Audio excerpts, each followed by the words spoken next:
fui pregar numa igreja no estado da Bahia. E quando eu terminei de pregar o domingo pela manhã, o pastor me disse: Josué, eu tenho uma irmã aqui na igreja que Deus usa ela demais. O círculo de oração que ela dirige é maior do que o meu culto de doutrina. As pessoas vêm de todas as cidades da região e Deus usa ela com profecia, com cura. Mas ela entrou num estado de depressão profunda, não come, não bebe, não toma banho. Todo pregador que vem aqui eu levo lá para orar por ela. E eu queria que você fosse, domingo de manhã. Vamos antes do almoço? Irmão, eu com fome, só Jesus dá conta. Depois de pregar e orar por uma mulher em depressão antes do almoço, eu estava torcendo para ser depois do almoço. Mas o pastor falou: vamos logo antes do almoço, vamos. Quando nós chegamos na entrada da casa, você sentiu o fedor de sujeira, o mau cheiro. A menina dela estava na cama doente, 7, 8 anos de idade, o marido dela cheio de caspa, camisa cheia de caspa. Ela sentada numa poltrona com um tapetão forrando a poltrona, uma coxa em cima das pernas e olhando para o nada. E eu orei por ela como a gente oraria normalmente. Mas eu orei de olho aberto e percebi que ela não fechou os olhos, ela não piscou os olhos, ela não sentiu nada durante a oração. E eu pensei comigo: o que é que está errado? E o pastor cantou um hino: pelo sangue, cantou o hino inteiro. E eu orei novamente. E quando eu orei novamente, já que não aconteceu nada, eu saí, fui para a varanda da casa, até porque o cheiro dentro de casa estava terrível. E o pastor ficou na sala orando, e o pastor estava apaixonado pela cura daquela senhora.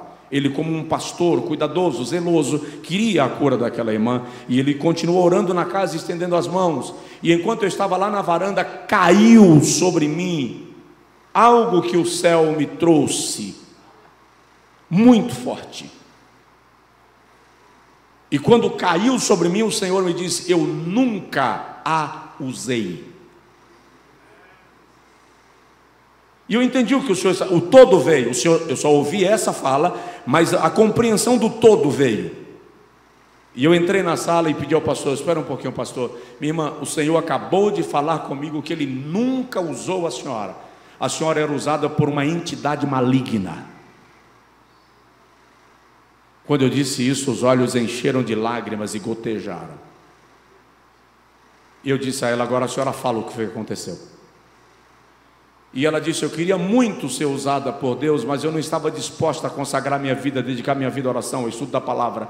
E um dia me apareceu uma entidade maligna e me disse: vou te dar tudo o que você pede, mas eu quero em troca o teu casamento e a vida da tua filha. E eu dei. Eu disse a ela: eu vou me afastar da senhora, o pastor vai se afastar, a senhora ajoelha e ora e pede perdão a Deus. Ele pode lhe perdoar, eu não vou orar pela senhora.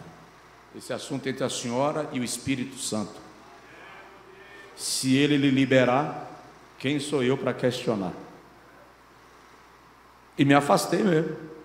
E ela virou na poltrona e começou a chorar. E chorar, e chorar, e chorar. E ela gritava: me perdoa. E ela gemia, e ela dava murro na poltrona, e foi arrancando aquela coisa que cobria a poltrona. E a glória de Deus tomou conta da casa. E daí a pouco ela começou a falar em línguas. E agora sim, era o Espírito Santo. Nós estávamos lá para discernir. E quando ela começou a falar em línguas, eu entendi: o Espírito Santo liberou ela, destampou, tirou o rato da torneira. E enquanto ela chorava e falava em línguas, a menina começou a vomitar na cama. E a irmã que cuidava delas correu, pegou a menina e levou para o banho. O marido olhou assim e disse: vou tomar um banho, e foi para o banheiro. Em questão de 30 minutos o cenário mudou e eles foram almoçar com a gente na casa do pastor e houve libertação. O que quero dizer? Toda alma esteja sujeita às autoridades superiores. Porque não há autoridade que não venha de Deus, e as que existem foram ordenadas por Deus. Por isso, quem resiste à autoridade resiste à ordenação de Deus, e os que resistem trarão sobre si mesmos a condenação. Porque os magistrados não são motivo de temor para os que fazem o bem, mas para os que fazem o mal. Queres tu, pois, não temer a autoridade? Faze o bem, e terás o louvor dela, porquanto ela é ministro de Deus para teu bem. Mas, se fizeres o mal, teme, pois não traz debalde a espada, porque é ministro de Deus e vingador em ira contra aquele que pratica o mal. Pelo que é necessário que lhe estejais sujeitos, não somente por causa da ira, mas por causa da vossa consciência. Por essa razão também pagais tributo, porque são ministros de Deus, para atenderem a isso mesmo. Dai a cada um o que lhe é devido, a quem tributo, tributo, a quem imposto, imposto, a quem temor, temor, a quem honra, honra. Amém? Pai, fala com a gente, direciona a nossa vida, dirige a nossa alma, em nome de Jesus. Amém. Exercer a autoridade sem o discernimento necessário nos leva a excessos nas respostas, continuando o que eu acabei de falar acerca da experiência daquela irmã. Primeiro, nós precisamos começar a discernir o nosso lugar no corpo de Cristo e a nossa posição como obreiros na casa do Senhor. E exercer esta posição com zelo. Pela manhã eu pontuei com os distintos obreiros, pastores e líderes, que a etimologia da palavra autoridade indica fazer crescer, portanto é missão de quem exerce autoridade fazer com que os seus líderes cresçam. Pela manhã compartilhei com os irmãos a diferença entre ortodoxia e ortopraxia e mencionei que nós não podemos ser de Cristo na doutrina e do diabo na prática. Então nós precisamos praticar aquilo que a sã doutrina nos orienta. Agora à tarde, muito rapidamente, eu quero falar um pouco sobre a seriedade da autoridade espiritual e um pouco sobre autoridade delegada. A seriedade da autoridade espiritual se dá no fato de que a espada que está na minha mão não tem a função de matar aqueles que estão debaixo da minha autoridade e do meu ministério. A espada que está na minha mão tem a função de poupá-los, protegê-los.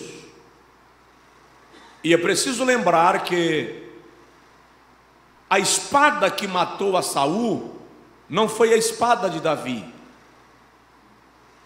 nem foi a espada dos amalequitas, ou seja, nem foi a espada do seu sucessor, nem a espada do seu inimigo. A espada que matou a Saul foi a espada dele mesmo. Significa que eu preciso tomar cuidado para que no uso da autoridade eu não termine matando a própria autoridade que Deus me deu, me destruindo pelo uso abusivo da espada que está na minha mão. Eu já vi, por exemplo, às vezes o pregador fica irritado com a criança que passou correndo e dá uma bronca nos pais. Os pais que estão aqui, É constrangedor tomar uma bronca de quem quer que seja ao microfone. E às vezes o pai está lá partido de vergonha porque a criança partiu sem aviso prévio, que criança dá um repente e faz. Eu já vi algumas situações de abuso da autoridade que no ambiente da igreja não são necessários. O pregador que se irrita com o sonoplasta e ao microfone dispara. Aí o pastor da igreja fica naquela situação de: é esse sonoplasta que cuida do meu som todos os dias, em todos os cultos. E agora o convidado acabou de constrangê-lo. Então o pastor quer honrar o convidado, mas não pode deixar o sonoplasta numa situação de constrangimento. Quando eu entendo que só porque eu tenho a autoridade do microfone eu posso atropelar qualquer um, eu estou usando a minha espada para matar, em vez de usar para fazer crescer. Então outro dia eu disse para um pregador nervoso: faz um curso de sonoplastia, porque você vai conseguir dizer exatamente para ele o que você quer, em termos técnicos. Isso vai facilitar a vida dos sonoplastas que te atendem. Quer ter autoridade? Se prepara para o exercício dela. Caso contrário, você tem o poder, mas não tem autoridade, porque poder e autoridade são coisas distintas.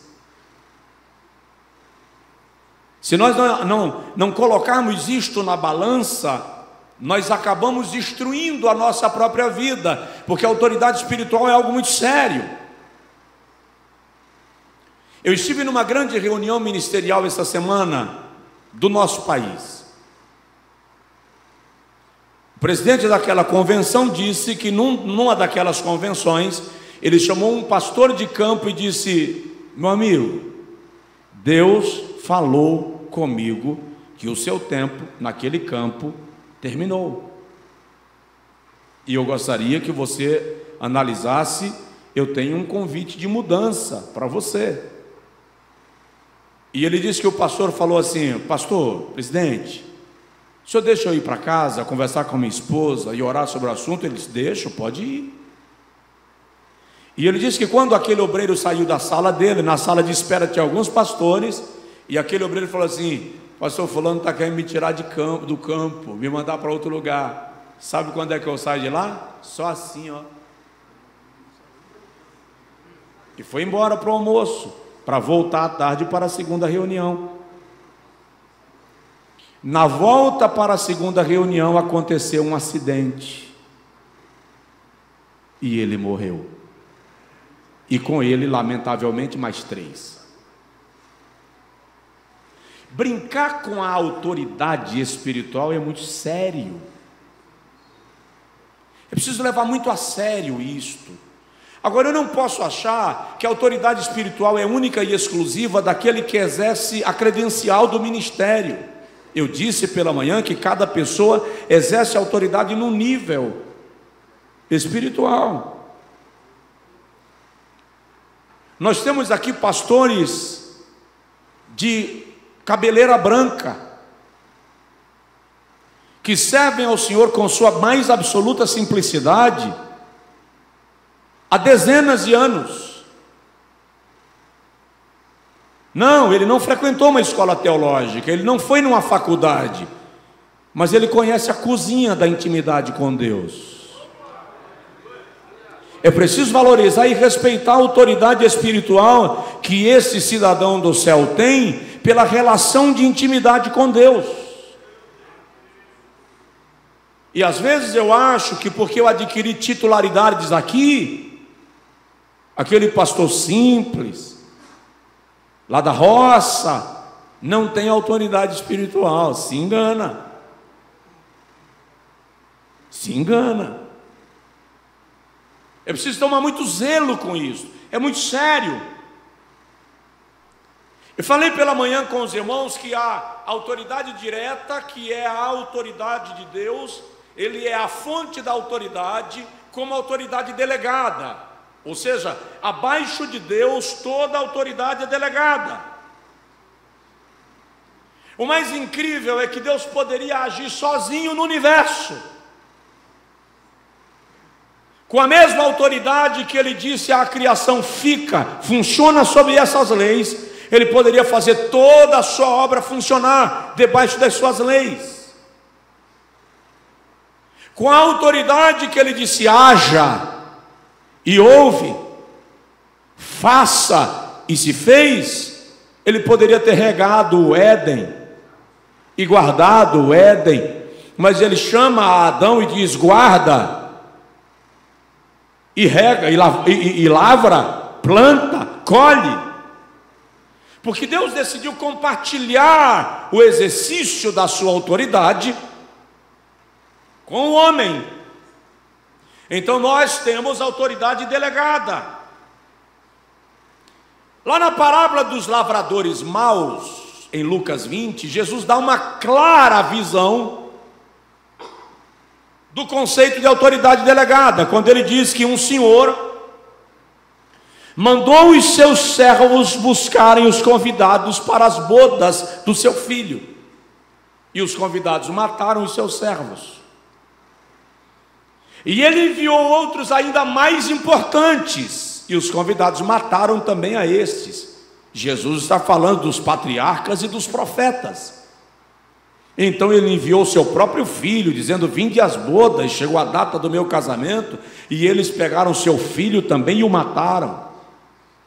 Jesus está falando ali de que tanto patriarcas quanto profetas estavam representando a autoridade de Deus. Na parábola da vinha de Mateus 20, Jesus fala que um senhor saiu a contratar trabalhadores para a sua seara, e ele saiu pela madrugada, e depois saiu na hora terceira, e depois saiu na hora sexta, e depois saiu na hora nona, e depois saiu na hora 1/10. O senhor daquela vinha é o próprio Deus. Os trabalhadores da madrugada são os patriarcas, para quem a revelação não era plena, era obscura. Paulo diz em Efésios 3, o mistério que o Senhor não revelou aos profetas e aos patriarcas, aprove revelar-nos a nós neste tempo. Os trabalhadores da hora sexta, os apóstolos da igreja primitiva, era a hora terceira, quando o Espírito Santo desceu sobre a igreja primitiva. Os trabalhadores da hora sexta, a igreja samaritana, era a hora sexta, quando Jesus encontrou com a mulher samaritana, e quando João foi enviado para pregar em Samaria. Os trabalhadores da hora nona, a igreja gentílica, era a hora nona, quando um anjo apareceu a Cornélio e disse: manda chamar a Pedro. E os trabalhadores da hora 1/10 somos nós, a igreja desse tempo. Ao contrário do que se prega, a última hora não é a meia-noite. A última hora é a hora 1/10, das 17 às 18, quando a noite chega, e Jesus diz: trabalhai enquanto é dia, para que as trevas não vos apanhem. O que nós percebemos é que todos esses representantes do Senhor da vinha têm autoridade delegada, estão debaixo da autoridade de Deus, representam o reino de Deus. Porém, todo aquele que exerce autoridade delegada prestará contas da autoridade que exerceu. Recebi uma ligação de uma loja em Salvador outro dia: pastor, onde é para entregar o som? E eu perguntei: que som? Não, veio um obreiro seu aqui com uma lista de estrutura de som para uma igreja, nós separamos, já está no caminhão para entregar. A gente quer saber em que igreja. Eu disse: não estou comprando som. Mas veio seu nome. Irmão, só porque chegou aí meu nome, você carrega um caminhão com som e manda entregar? E se ele tivesse dado o endereço? Me diz o nome de quem foi. Quando ele me deu o nome, o indivíduo nunca congregou com a gente, nunca fez parte do nosso ministério. Eu liguei para ele e fiz assim: ô bandido, você está comprando carga de som em meu nome? Eu vou te denunciar para a polícia. Por quê? Porque está exercendo autoridade delegada sem tê-la recebido. Eu não posso chegar em outro lugar qualquer, falando em nome do pastor Neemias, sem que ele tenha me delegado autoridade. Posso? Sem que ele tenha me colocado como representante dele. Eu posso chegar me apresentando como representante? Não. E se ele me enviar como representante, eu preciso perguntar o que é para ser dito, do que é para se tratar, qual é o posicionamento, porque eu vou falar em nome de uma autoridade. No mundo espiritual não é diferente. Se eu represento a autoridade de Deus, eu não posso chegar lá falando aquilo que Deus não me disse, porque a autoridade delegada, ou vou responder diante dele. Eu tive um pastor em São Paulo, ele era tenente da polícia, e ele tinha uma mãozona que parecia uma pá, e ele pregava dando murro no púlpito, e eu o ouvi dizer algumas vezes: tem pastor que vai para o inferno só porque é pastor. E um dia eu perguntei para ele: pastor Raimundo, me ajude a entender aí. É muito grave. Ele disse: quando um médico comete um erro, ele mata um paciente. Quando um pastor entra na sala de cirurgia para operar um paciente, o paciente morre, ele pode matar uma geração. Então a responsabilidade de exercer essa autoridade espiritual é muito grave, não é hobby. Pastorear não é hobby, não é esporte, não é diversão. Aquele que nos chamou e delegou sobre nós a autoridade, há de pedir conta do que nós estamos fazendo com a autoridade que Ele nos entregou. E isso é preocupante. É por essa razão que Daniel diz no capítulo 2, versículo 21, Ele muda os tempos e as estações, porque Ele é a fonte da autoridade.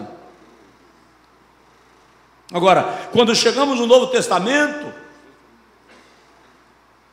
Paulo, o apóstolo, aprofunda esse conceito, e aqui no capítulo 13, ele usa o termo exousiai, para falar das autoridades, e ele coloca agora as autoridades civis como ministros de Deus. Você não gosta do presidente que está, ou não gostava do que estava, mas Paulo diz que eles são ministros de Deus.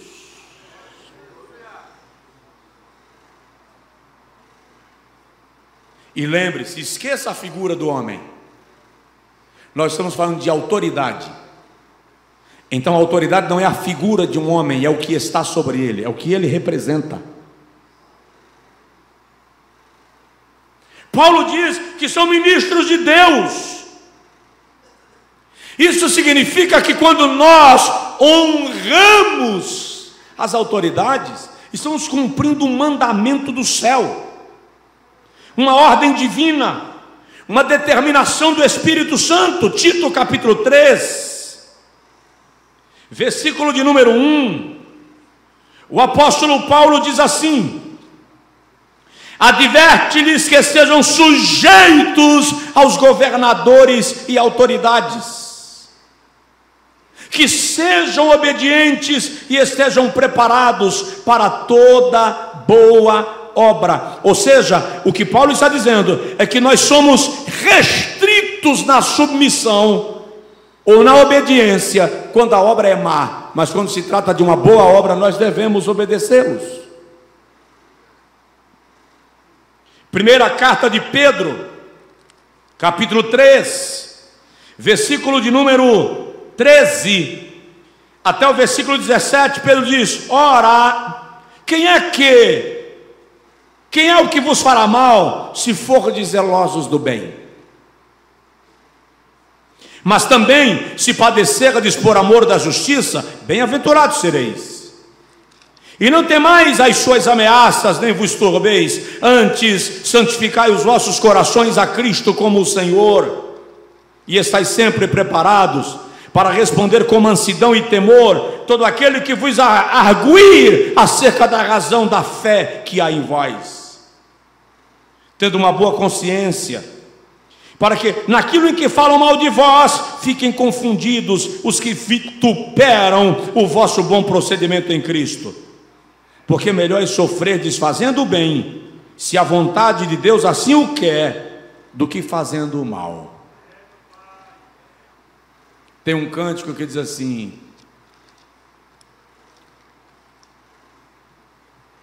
se para servir ao Senhor eu tenho que sofrer, melhor me é sofrer por Cristo.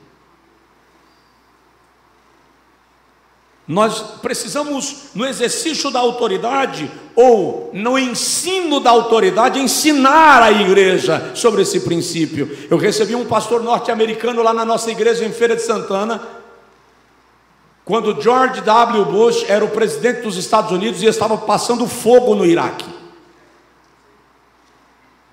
E uma grande rádio do estado o convidou para dar uma entrevista. E ele foi. E na entrevista o jornalista perguntou para ele sobre o presidente dos Estados Unidos e o imperialismo americano. E ele disse: eu não saí do meu país para vir a outra nação falar mal do meu presidente. Eu não concordo com algumas decisões dele, mas oro para que Deus ministre ao coração dele a coisa certa.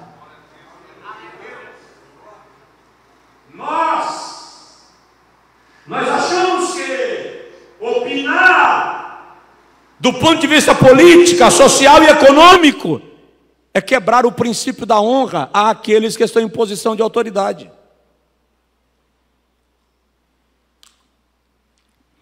E nós podemos emitir opinião sem quebrar o princípio de autoridade. Então, a honra à autoridade é absoluta. A obediência à autoridade é no Senhor. Devo honrar em qualquer circunstância, obedecer no Senhor. Tudo aquilo que me coloca contra um princípio divino, eu não devo obediência absoluta. Conversei com um jovem que estava revoltado com o seu pai, porque o seu pai, bêbado, alcoólatra, batia na sua mãe, fazia medo aos irmãos, e ele disse: eu não devo honra ao meu pai. E eu disse: deve. A honra não é condicionada, ele é teu pai, você precisa honrá-lo como tal. A obediência é que é condicionada, obedecei no Senhor. Então, nós precisamos aprender a distinguir honra de obediência. Obediência de submissão. A submissão, se estiver anotando, escreve. A submissão deve ser absoluta. A obediência às ordens é relativa, porque ela depende de que a ordem estabelecida não contrarie a palavra de Deus. Mas a submissão está dentro do quesito do princípio de autoridade. A submissão é uma atitude interior. A obediência é uma atitude exterior. É uma questão de consciência, é uma questão de comportamento.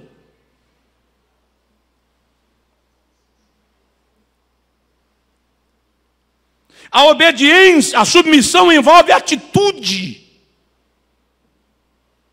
enquanto a obediência envolve ações. Então eu preciso distinguir. Sou submisso às autoridades. Isso é fato.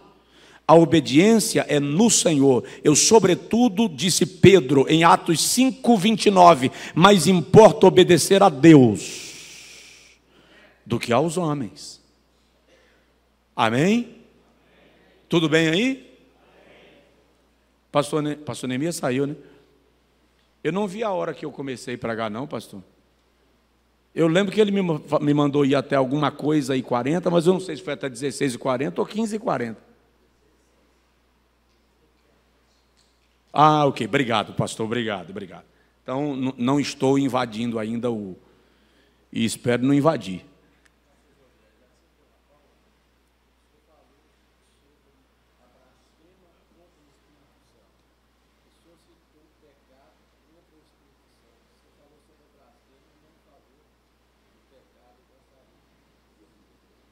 Ok, pastor.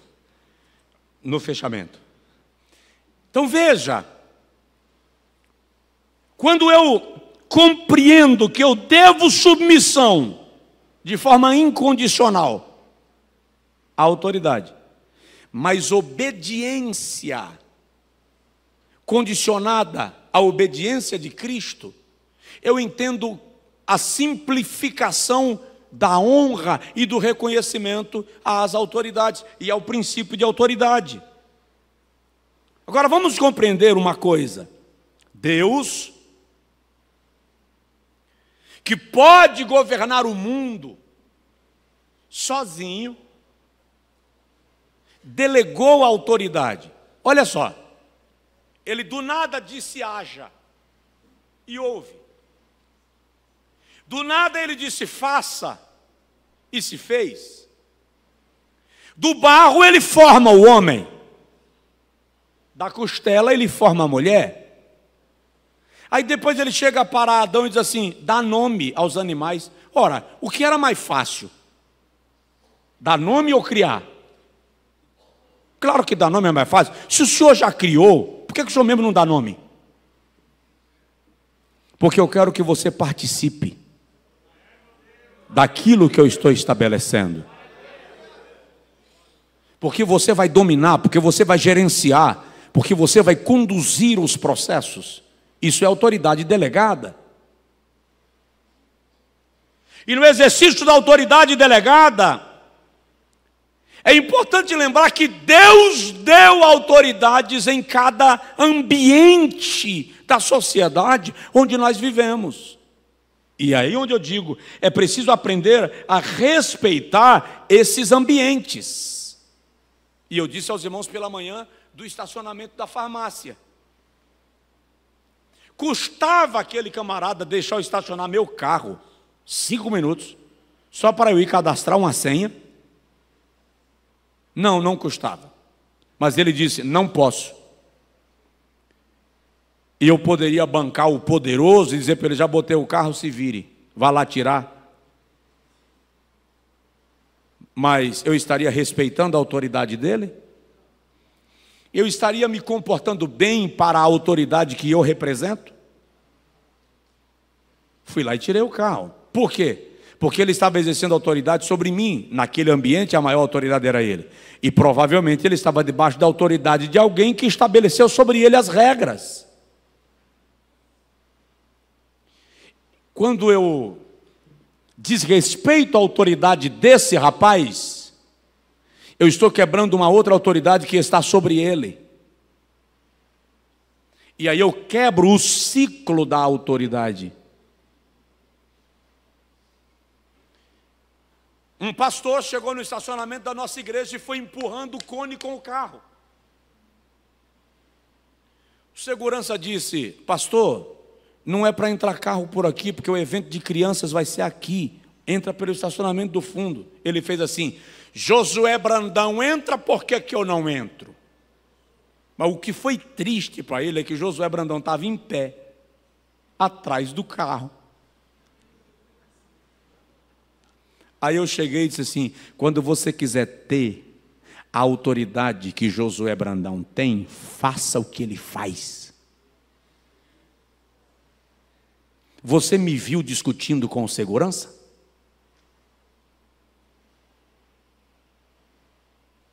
Então, às vezes, as pessoas querem reivindicar para si direitos que não lhes são conferidos. E quebram o princípio de autoridade. A autoridade delegada. Vamos falar sobre isso rapidinho? Ponto 1.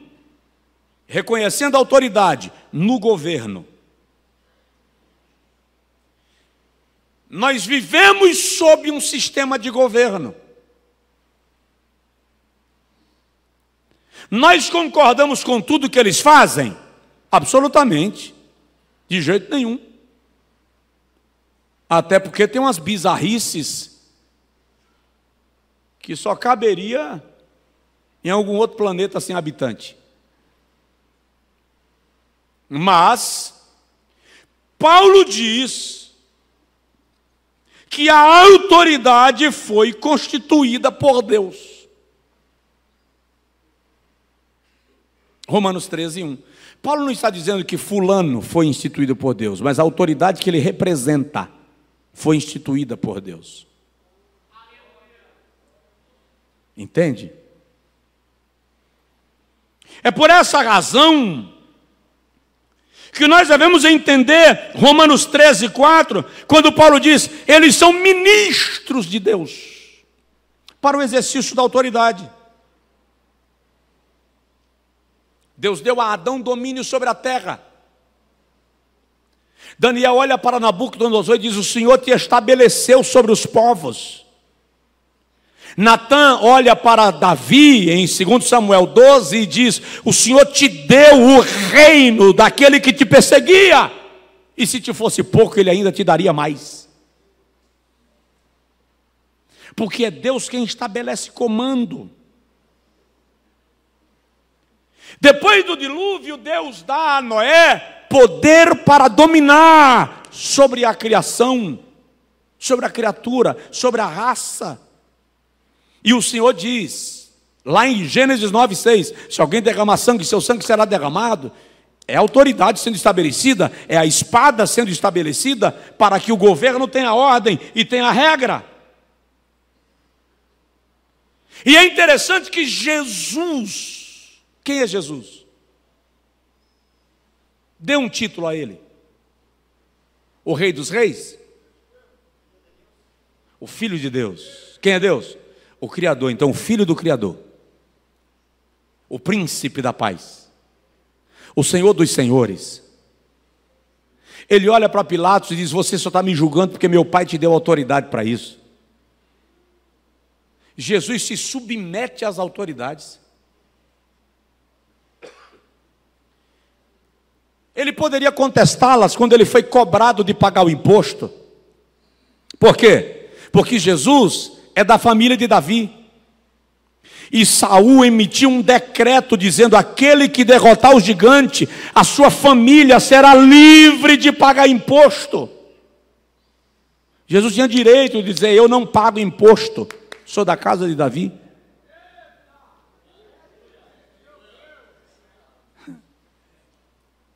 Mas vai lá e diz assim, ô Pedro, para de brigar.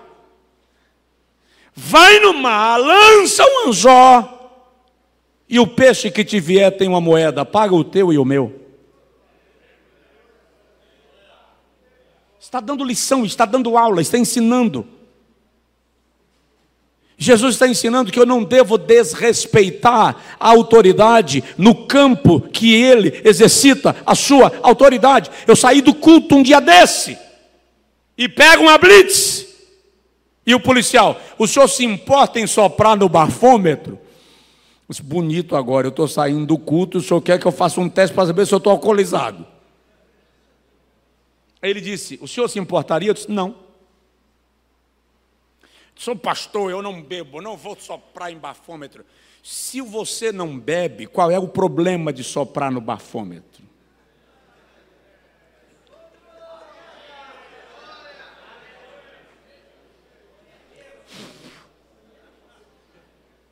Não, olha o vexame. aquele tempo do álcool no carro, que você estava passando álcool até na cara. Lembra? Passava álcool até para pentear o cabelo. Aí a Blitz me para. O senhor se importa em fazer o teste do bafômetro? Não, nem sou crente, estou vindo da igreja. Quando eu sopro, o senhor bebeu? Não, senhor. Mas está dando alteração. Fala sério. Aí o próprio policial falou assim: o senhor usou álcool em gel? Se acabei de usar. Então ok, baixa os vidros do carro e espera 2 minutinhos que a gente faz de novo. Aí baixei os vidros do carro, fiquei gerando onda ali dentro do carro com a minha mulher, o pessoal que estava comigo. Aí depois que fez o teste, o senhor está liberado. Ele é autoridade naquele território onde está exercendo sua função de autoridade. Isso não pode ser quebrado. Nem eu, nem o senhor podemos quebrar essa autoridade. Assim como eu não posso chegar na igreja que o senhor pastoreia e atropelar as suas orientações. Eu não posso, porque Deus me deu uma profecia, agora me levantar e para profetizar para o pastor, porque eu recebi autoridade profética. Não, espera. Samuel recebeu profecia, mas ele não entregou a Eli, porque Eli era sacerdote. Não estamos conseguindo distinguir profeta de sacerdócio. Quem exerce autoridade no tabernáculo não é o profeta, é o sacerdote. Você não vê profeta conduzindo sacrifício, altar, adoração no templo. Quem conduz é o sacerdote. Ele é autoridade ali. Pastor José, o senhor quer em profecia? Completamente. Sou pentecostal, irmão, da gema. Nós só precisamos colocar as coisas no seu devido lugar. Então existe autoridade no governo. E quando nós quebramos isto, quebramos um princípio. Então, seja o prefeito de Betim, seja o governador de Minas, seja o presidente do país, seja um legislador, seja um magistrado, são autoridades. Submissão plena, obediência no Senhor. Alguém me entendeu? Diga amém. Segundo, Deus estabeleceu autoridade no trabalho. Eu precisei, da nossa editora, demitir um rapaz. Por quê? Eu sou técnico, pastor. Eu não vou me submeter ao meu gerente, porque ele não tem a capacitação que eu tenho. Eu disse: querido, deixa eu te explicar. Uma coisa é capacitação, outra coisa é hierarquia. Você foi contratado pela tua capacidade, ele foi contratado para a hierarquia, ele é gerente. Então, muitas vezes, o camarada na igreja não quer, ou no trabalho, não quer reconhecer a autoridade, porque ele entende que o supervisor dele é menos capaz tecnicamente do que ele. Cumpre teu papel técnico e reconhece a autoridade daquele que hierarquicamente é responsável por você. Eu parei de indicar os crentes para as empresas. Havia empresas que me procuravam, um pouco antes da pandemia, a empresa mandou o seu pessoal de RH na nossa igreja e levou quase 500 currículos. Mas eu comecei a perceber que aqueles irmãos que antigamente davam testemunho na empresa, e que dava prazer do patrão dizer: os meus funcionários, eu não preciso me preocupar, eles são crentes. Em algum momento isso mudou. Os crentes começaram a dar trabalho nas empresas.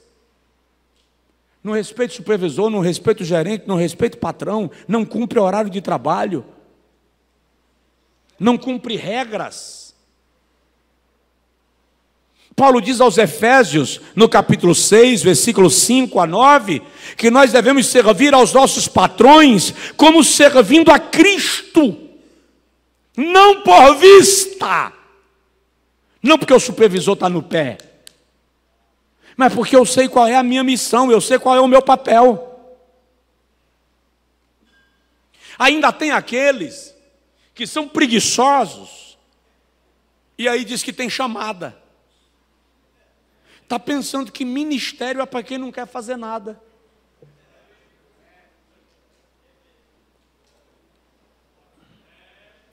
E pode crer, o indivíduo que é preguiçoso em casa, que é preguiçoso na empresa, vai ser preguiçoso no ministério.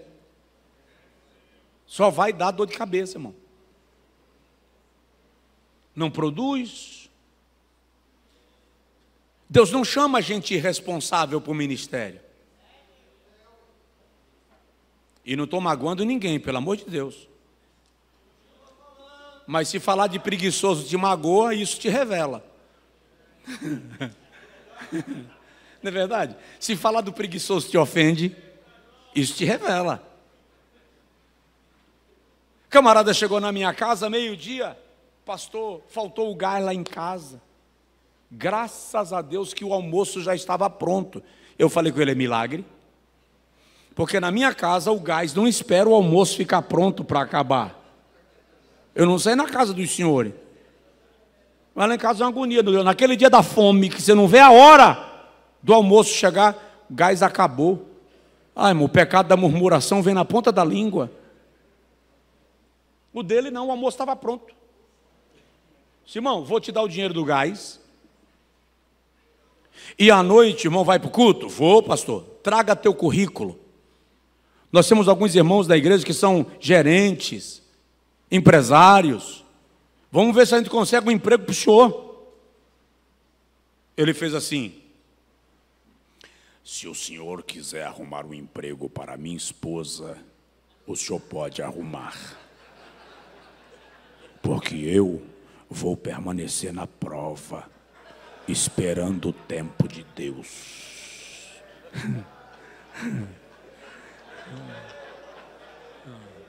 Me disse, um marido desse não é uma prova.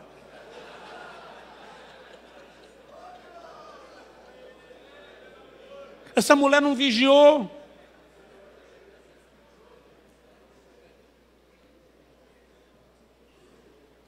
Colossenses capítulo 3, versículo 22, Paulo diz que quando nos submetemos àqueles a quem servimos do trabalho, nos submetemos ao Senhor.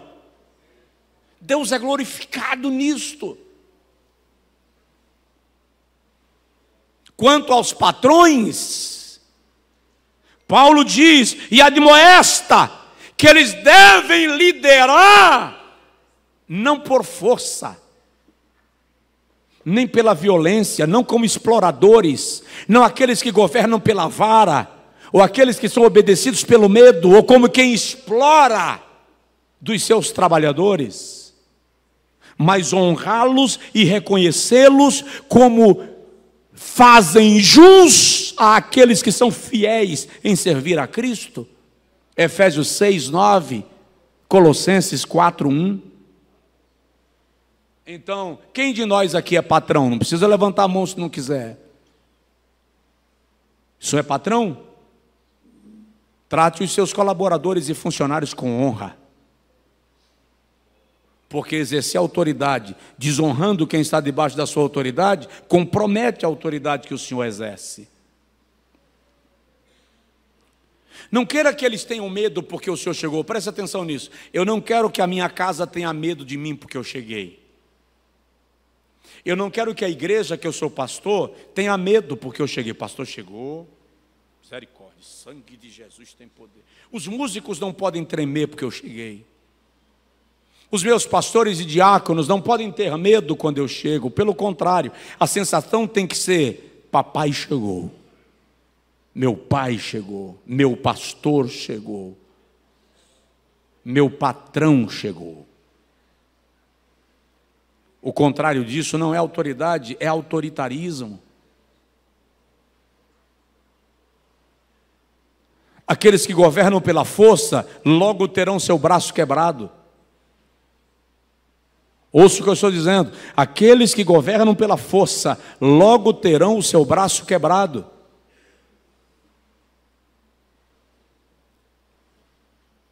Então, Deus delegou autoridade no governo, Deus delegou autoridade no trabalho, Deus delegou autoridade no lar.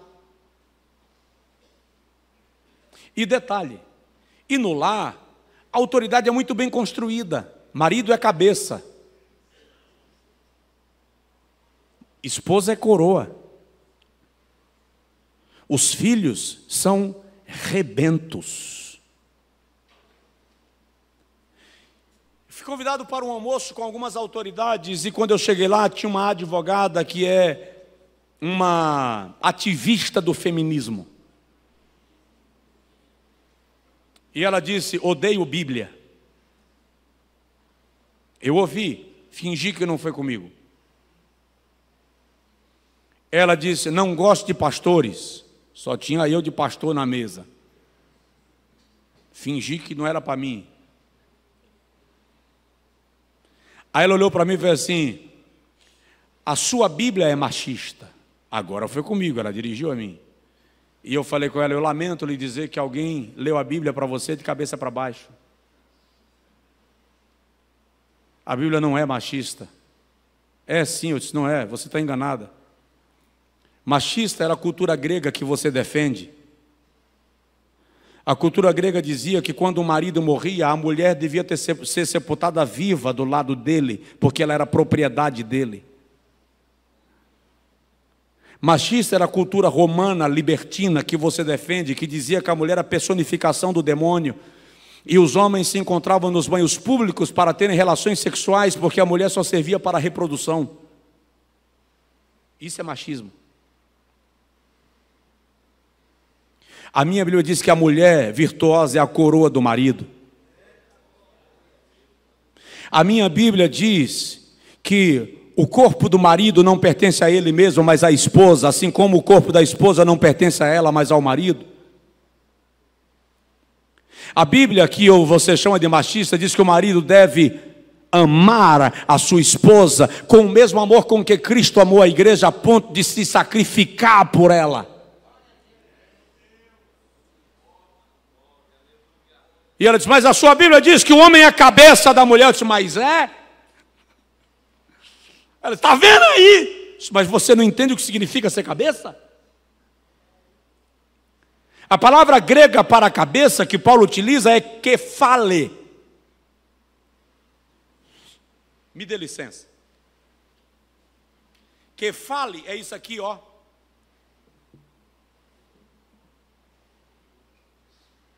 Aquele que cobre, aquele que ampara, aquele que circunda, aquele que protege. Ser cabeça não é gritar em casa para a mulher estremecer com o timbre da sua voz. É garantir para ela que a sua presença dá a ela segurança. Não é jogar o prato na parede para dizer quem comprou fui eu, então eu quebro quantos eu quiser. É oferecer amparo. Eu não ouvi ali, ó. Esse é macho mesmo, né? Quebrou os pratos. Quebra e depois vai comprar outro. Grande negócio. Grande negócio. Então Deus estabeleceu autoridade no lar.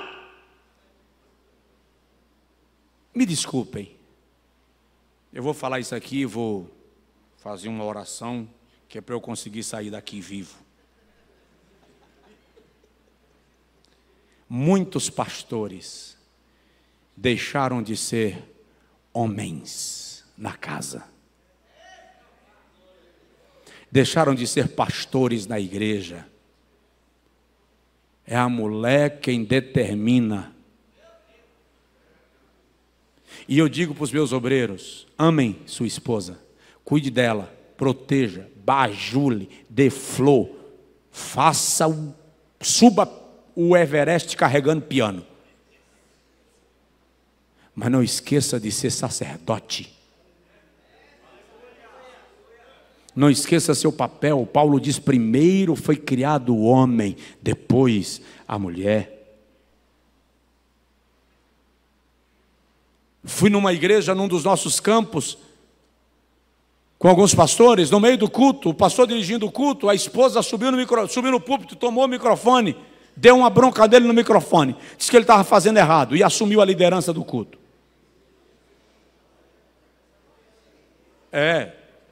Passou o pregador, e eu preguei. Depois do culto, hora de ir embora, eu falei com os pastores, espera um pouquinho que eu vou fazer uma reunião de família. Cheguei na casa deles, entrei no quarto e disse para ele: meu amigo, se você gosta de ser mandado por ela, isso não é problema meu. Isso não é da minha conta. Agora combina em casa. E se ele fizer errado, irmã fulana, quando voltar para casa, dá uma surra nele. Que ele é desobediente. Mas na igreja, no meio do culto, do jeito que vocês estão fazendo, está feio.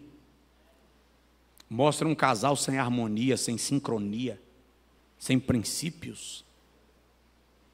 Onde está a nossa autoridade? Agora, quando eu falo de exercer autoridade como marido, eu não estou falando de exercer autoritarismo. Seja cabeça, no sentido bíblico da palavra. Quando a mulher reconhece a autoridade do esposo, ela não briga pela posição, ela o honra na posição que ele ocupa. Porque toda esposa sente prazer em ver o seu marido tomando decisões sérias, equilibradas, sábias, carregadas de amor e de zelo, por ela, pelos filhos, pela casa, pela igreja. O que está acontecendo é que nós estamos perdendo a nossa consciência de quem somos como cabeça. A mulher é a coroa do marido, mas o marido é a coroa da criação. Está tudo bem aí? A autoridade no ambiente do lar. E se houvesse tempo, eu ia falar um pouquinho mais. Mas vou poupá-los. Mas o resgate da autoridade tem que ser posto em prática e é urgente. Eu vou concluir falando de algo, já que eu não posso migrar para o próximo tema, porque não daria tempo, o princípio da rebelião. A gente poderia falar sobre o princípio da rebelião, o princípio da lealdade, fidelidade. Haja. Mas vamos lá. No momento que eu reconheço a autoridade de cada um na posição que ocupa, eu começo a honrar a autoridade de cada um. Isso é um princípio. Eu disse pela manhã que todos têm autoridade em uma área, em um ambiente da vida. Então o fato de eu ser cabeça não significa que minha mulher não tem voz. Não significa que os meus filhos não podem falar. O fato de eu ser líder na igreja não significa que os meus obreiros não tenham opinião. Que aqueles que estão debaixo da minha autoridade não possam se pronunciar. O respeito tem que ser mantido, a honra tem que ser posta em prática. Vamos lá. Deixa eu dar 3 ou 4 referências bíblicas e a gente ora. No momento que eu reconheço a autoridade, eu decido honrar.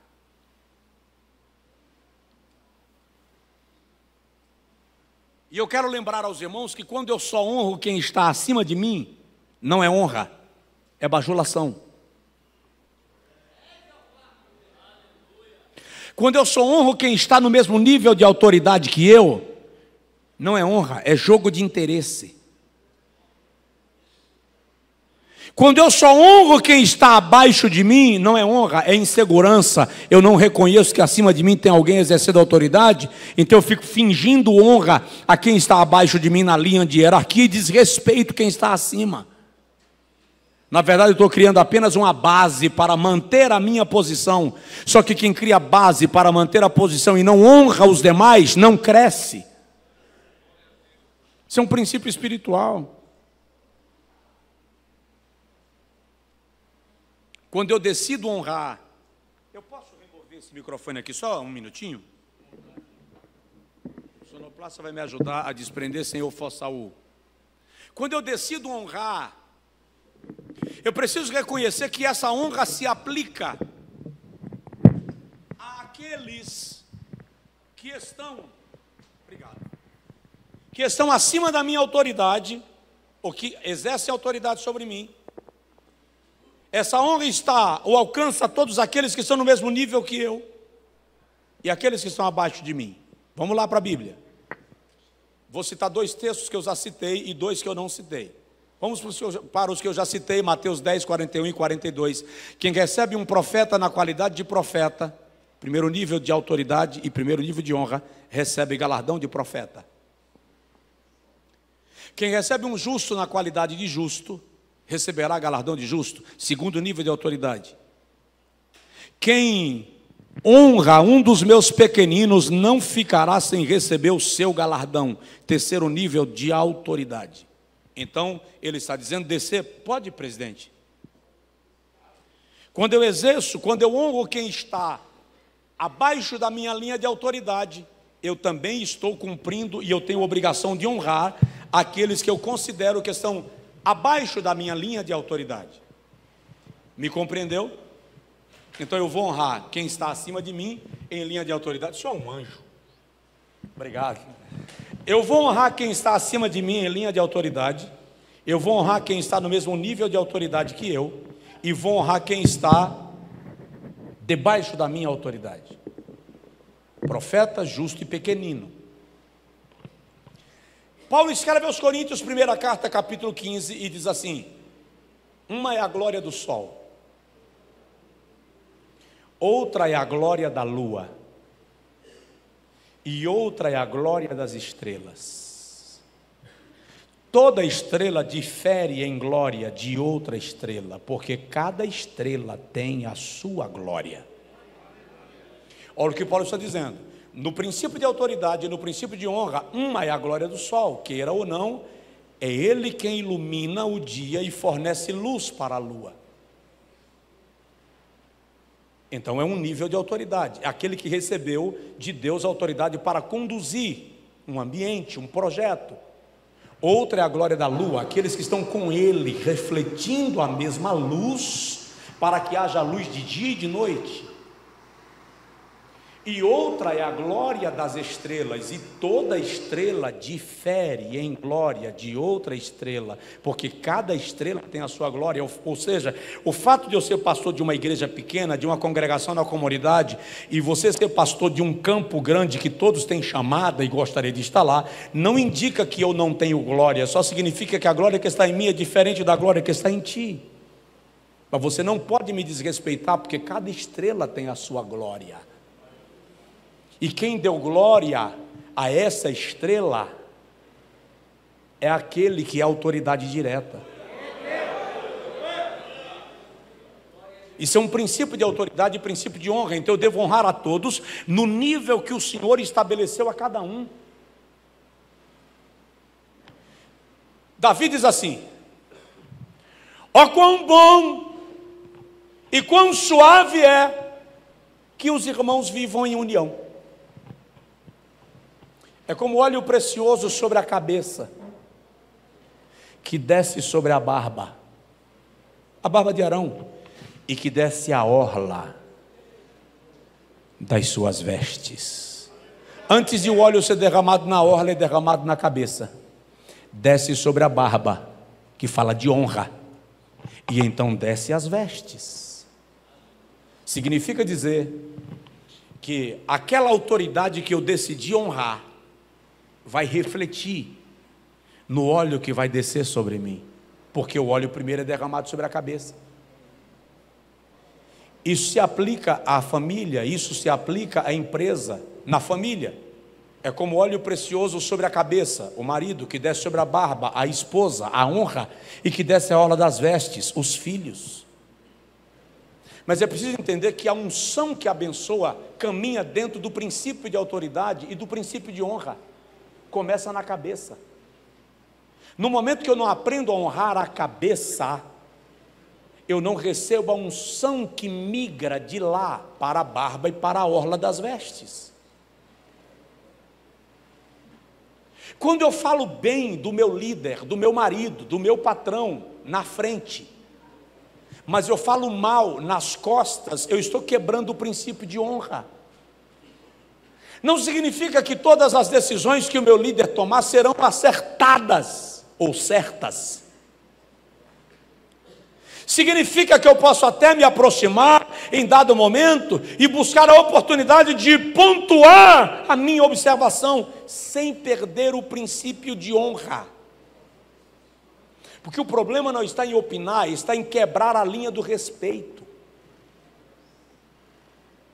Quando eu quebro a linha do respeito, a coisa se desorganiza. Eu atendi outro dia um pastor de 74 anos, que decidiu largar a esposa e ir embora com outra mulher, com 46 anos de casado. Avô. Os filhos pastores revoltados com ele, as filhas casadas com pastores sem pedir a bênção a ele. E o que ele esperou quando chegou na minha sala? Que eu, como pastor, ia sentá-lo. Eu disse a ele assim: pastor, a despeito do que o senhor está fazendo, eu nunca vou perder o respeito pelo senhor, nunca vou desonrá-lo. Os seus cabelos brancos me dizem que eu lhe devo respeito, a sua história reivindica respeito. Eu não vou lhe dizer que o senhor está errado, o senhor já sabe. Eu não vou lhe dizer que o senhor está indo para o inferno, eu não vou ensinar padre a rezar a missa. Eu só queria ver o senhor para lhe dizer que eu estou orando pelo senhor, para que Deus faça no seu coração aquilo que eu não posso fazer. Mas acredite, eu não vou desonrá-lo. Ele começou a chorar na minha sala, e ele desmanchou em lágrimas, os lábios tremiam, e depois de chorar 1 hora, 1 hora e meia, ele disse: liga para minha mulher, se ela me aceitar eu volto para casa hoje. Eu disse a ele: eu não vou ligar, o senhor pode entrar no carro e ir, ela vai lhe receber na calçada. Ele entrou no carro, me abraçou, deu aquele abraço trêmulo de um senhor de 70 e alguns anos que chorou muito, e chegou em casa, pediu perdão à esposa, se reconciliou com a família, voltou para a posição e está servindo a Cristo. Então, é preciso lembrar que quando eu trato de honra, me permita, eu não posso chegar para um senhor, não vou perguntar a idade porque diz que não é ético, 59, está de aniversário hoje? Parabéns, a igreja aplaude ao Senhor por ele, Deus abençoe. Eu não posso chegar para um homem cujas cãs descem e a cabeleira branca testemunha em seu favor, e porque ele cometeu um erro, cometeu o pecado da desonra, porque a desonra já se estabeleceu no erro. Eu não posso dar sequência à desonra se eu não conseguir resgatá-lo pela honra, muito menos pela desonra. Está errado? Está. Ignora o pecado que ele cometeu? Não.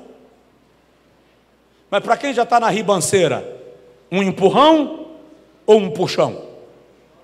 Então vamos puxar, vamos abraçar pela cintura e trazer. Porque se você tivesse livrar esse indivíduo, você terá salvo uma alma. Esses dias ele olhou para mim e disse assim: você tem idade de ser meu filho, quase meu neto, mas você que é meu pai. Então, os 3 níveis de autoridade. O senhor é esposo? Quem é esposo? Levanta a mão. Ok. O senhor é digno de honra, porque o senhor exerce o primeiro nível de autoridade na família. Mas a sua esposa não pode ser desonrada.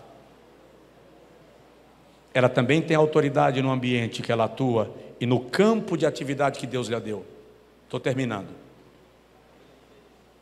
Lembra que Deus disse a Adão: cuida da criação? E Eva, qual era o papel de Eva? Deus disse a Eva: cuida dele. Ele só tem olhos para o campo, para a criação. Você é adjutora. O que significa ser adjutora? Aquela que guarda, aquela que protege, aquela que percebe. Então Adão está cuidando da criação e ela está atenta às ameaças que ele sofre. Então presta atenção, santo. Tua mulher tem o papel de te guardar, proteger tuas costas. Por quê? Porque o homem é meio lerdo, não percebe o ambiente da tentação. Ela capta nas entrelinhas. É preciso estar atento a isso. Mas os teus filhos também são dignos de honra na tua casa. Honre os seus filhos. Valorize-os. Não torne para os seus filhos um peso ser filho de um pastor. Você não pode fazer isso porque você é filho do pastor. Acabou de tornar um peso. Conscientize, argumente, converse, ouça, honre. O senhor é patrão? Promova um dia de honra aos seus funcionários e veja como sua produção vai aumentar. O senhor é pastor? Honre os obreiros. Honrar não é só dar presente, não. É tratar bem. É perceber. É valorizar. Elogiar. Não pode elogiar, pastor, senão sobe para a cabeça. Irmão, se subir para a cabeça por causa de um elogio, não é por causa do elogio, é porque ele já é vaidoso mesmo. É bom que dá a ele a chance de se manifestar. Elogie, reconheça, valorize, isso é honra. Atribua, mencione quem fez. Queridos, eu tive uma ideia aqui de colocar umas flores na frente do painel. Na verdade, quem me deu a ideia foi pastor fulano. Bill Gates diz: não importa quem seja o pai da ideia, se ela for boa, siga. Princípio de autoridade, com honra. Se fizermos assim, todos terão prazer em servir com a gente. E aqueles que não se submetem ao princípio de autoridade, ao princípio de honra, não conseguirão conviver com a gente. Então, quando alguém não conseguir conviver contigo porque não aprendeu sobre honra, porque não aprendeu sobre o princípio de autoridade, não force. Não peça para que fique aquele que já decidiu ir. Que só permaneçam aqueles que reconhecem a autoridade e que estão decididos a honrá-las nos 3 níveis. Porque quem está debaixo da minha autoridade também tem autoridade. E eu não posso honrar apenas quem está acima dela, porque, como eu já disse, não é honra, é bajulação. A autoridade é uma roda gigante. Quando eu ativo, ela estabelece um ciclo que envolve a todos. E Deus vai sendo glorificado nisto. Amém? Que Deus nos ajude. Só para concluir, eu cheguei outro dia num evento para ministrar em algum estado do Brasil, um congresso muito grande, tinha lá 30 mil pessoas reunidas. O estacionamento estava cheio, e quando o carro encostou no portão, o irmão que estava controlando o estacionamento só fez assim, ó. Aí o irmão que estava dirigindo o carro baixou o vidro e fez assim: você sabe quem eu sou? Sabe com quem você está falando? Você sabe quem eu estou trazendo? Eu falei assim: calma, irmão, calma. Querido, eu sou o pastor Josué, eu estou vindo para pregar. Meu pastor, sua vaga está reservada. Eu falei com ele: está vendo? Não precisava o senhor reivindicar quem o senhor é. Bastava o senhor dizer qual é a sua missão. Porque ele estava cumprindo a dele. Quando eu cumpro a minha missão e você cumpre a tua, a gente não se atropela. Nós somamos e o reino de Deus cresce. Fica em pé, por favor. Eu quero orar com os irmãos. Com agradecimento ao pastor Neemias, eu esqueci de fazê-lo no início, pelo convite, pastor, para estar aqui outra vez. Muito obrigado. Amigo pastor Josué, eu preciso que o senhor reserve na sua agenda, se Jesus não voltar para buscar a sua igreja, sexta-feira da paixão do ano de 2024, lá no ginásio. O plenário concorda? Amém. Pronto. Obrigado. Sim, senhor. Eu vou falar quando chegar em casa. Amém, glória a Deus. Então, minha gratidão, pastor, pelo convite. Que Deus abençoe a mesa diretora, em nome de Jesus, pelo carinho. Ao plenário, os pastores, os obreiros, a recepção, a hospitalidade, muito obrigado. Orem por nós, para o Senhor continuar nos ajudando. Eu disse aos irmãos, eu fiz uma cirurgia tem 15 dias, e eu ainda estou com um catéter fisgando aqui do rim para a bexiga, porque tem uma segunda cirurgia a ser feita. Hoje pela manhã doeu muito. Agora está doendo, mas está doendo um pouco menos do que de manhã. Então, orem para que o Senhor nos conduza nisso e tudo corra bem e ocorra bem para a glória de Deus. Eu quero orar pelos irmãos. Se inscreva no curso que eu mencionei no início, em nome de Jesus. O pastor me falou, pela manhã eu falei sobre pecado e blasfêmia contra o Espírito Santo. Jesus faz distinção de uma coisa da outra, o pecado e a blasfêmia. Entristecer o Espírito Santo é pecado, mas não é blasfêmia. Extinguir a operação do Espírito em mim é pecado, mas não é blasfêmia. No curso eu trato disso assim de maneira bem detalhada. Agora, atribuir uma obra do Espírito Santo ao diabo é blasfêmia. Saber que é o Espírito Santo que está fazendo e tributar isso ao diabo é blasfêmia. O que eu disse àquela irmã que me perguntou é que se a senhora está chorando com temor de Deus, se a senhora está arrependida, se a senhora quer ganhar almas, se a senhora quer servir a Cristo, não há blasfêmia, porque quando há blasfêmia o Espírito Santo abandona.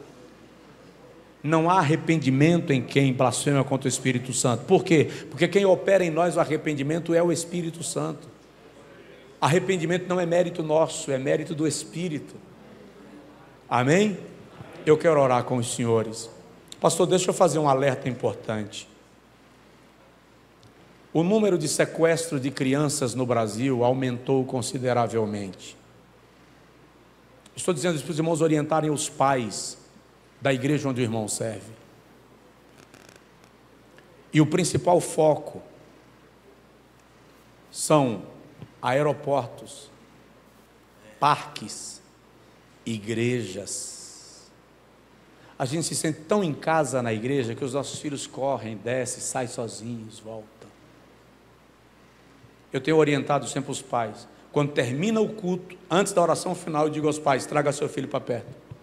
Segura na mão dele. Sai da igreja segurando.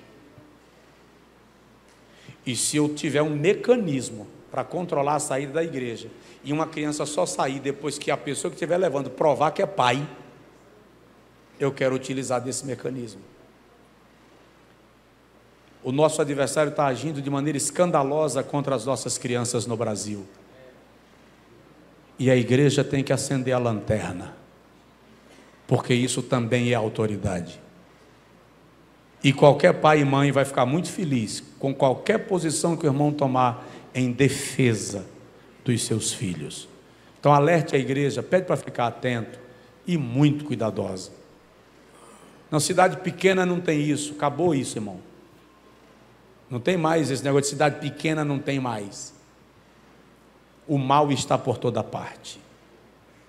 Amém?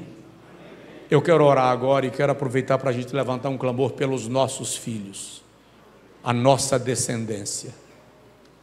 Isaías 65, 23 diz que os nossos filhos não serão para a destruição, porque eles são a herança dos benditos do Senhor.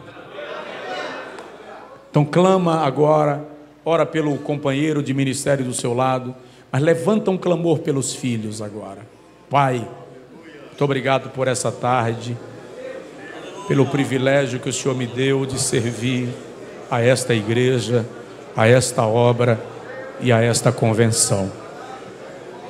Soberano Deus e Pai, eu te peço em nome de Jesus, estende tua mão sobre os teus filhos que aqui estão, cada ministro do teu altar, pastores, presbíteros, evangelistas, diáconos, líderes.